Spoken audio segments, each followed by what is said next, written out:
Ya, pemerintah kembali memastikan paket stimulus ekonomi akan berlanjut hingga kuartal 4 dan menjelang akhir 2025.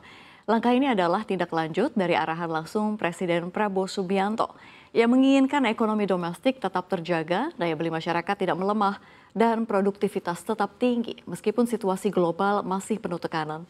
Menteri Koordinator Bidang Perekonomian Erlangga Hartarto menjelaskan bahwa program stimulus ini bukan hanya kelanjutan dari insentif yang sudah berjalan sejak awal tahun, tapi akan diperkuat dan diperluas untuk memberikan dampak yang lebih nyata di akhir tahun. Erlangga mengungkapkan saat ini pemerintah masih melakukan pembahasan teknis bersama Menteri Keuangan Purbaya Yudisadewa. Hasilnya akan dilaporkan langsung kepada Presiden dalam waktu dekat sebelum kemudian diimplementasikan secara bertahap mulai Oktober. Dan untuk melihat gambaran besar ya, selengkapnya akan kita bahas dalam Dorong Stimulus 8+4, Daya Beli Masyarakat Siap Ngegas. Pemerintah menyebutnya sebagai program 8+4, artinya ada 8 program utama yang sudah disiapkan, ditambah 4 program tambahan yang saat ini masih dalam pembahasan final.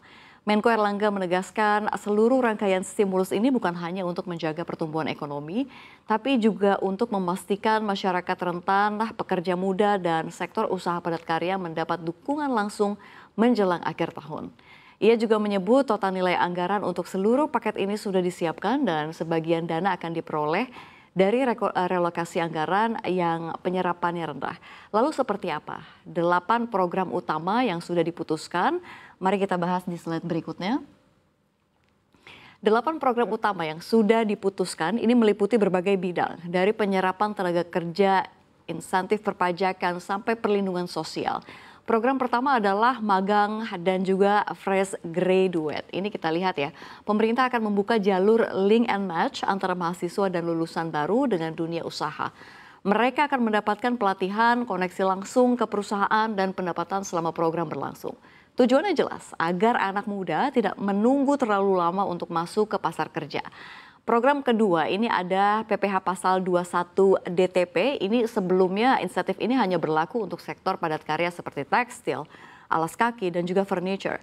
Namun mulai kuartal 4 insentif ini akan diperluas ke sektor hotel, restoran, dan juga kafe atau horeca yang dianggap memiliki peran strategis terhadap pariwisata dan juga lapangan kerja.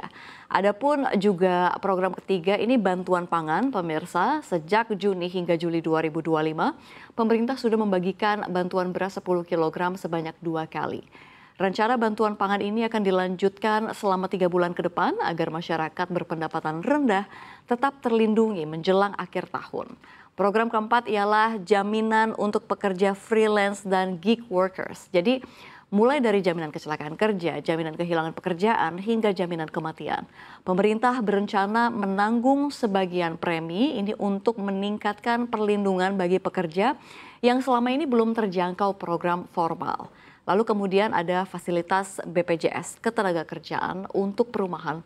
Jadi melalui skema ini pekerja bisa mendapatkan akses pembiayaan untuk pembelian rumah, renovasi, atau kebutuhan hunian lainnya. Dilanjutkan dengan program padat karya tunai, ini kalau kita lihat ya, atau cash for work yang akan diterapkan di sektor perhubungan dan juga perumahan. Program ini nggak hanya memberikan pekerjaan sementara, tapi juga akan membangun infrastruktur dasar yang dibutuhkan masyarakat. Ada pula ini yang ke-7 dan ke-8 ini program tambahan ya, dan ini juga akan diumumkan pekan depan. Seluruh program yang sudah dipaparkan tadi tentu membutuhkan dukungan anggaran yang kuat.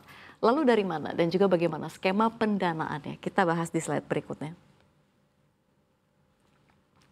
Selain 8 program utama tadi, pemerintah juga sedang menyiapkan 4 program tambahan yang akan dilengkapi paket insentif ini.